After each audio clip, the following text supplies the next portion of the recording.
नवी मुंबई व रायगड जिल्ह्यातील ताज्या बातम्या आणि घडामोडींसाठी सबस्क्राईब करा वादळवारा लाईव्ह चॅनल आणि दाबा बेल आयकॉन.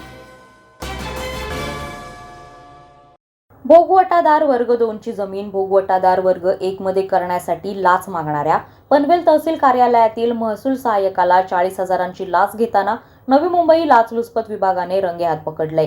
गिरवले येथील तक्रारदार जयदास गायकर यांच्या तक्रारीनंतर नवी मुंबई लाचलुचपत विभागाने लाच घेताना महसूल सहाय्यक किरण गोरे याला दिनांक 14 मार्च रोजी रंगेहात पकडले.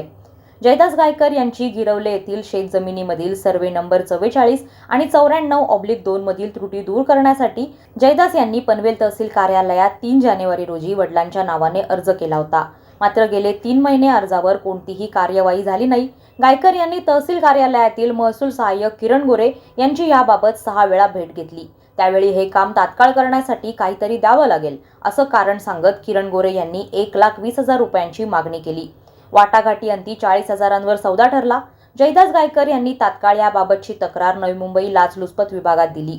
त्यानंतर लाचलुचपत विभागाचे पोलीस उपअधीक्षक शिवाजी मित्रे, पोलीस निरीक्षक अरुंधती येळवे, संतोष पाटील यांच्या पथकानं पद्धतशीर सापळा रचला आणि 40,000ची रक्कम स्वीकारताना महसूल सहाय्यक किरण गोरे याला रंगेहात पकडलं.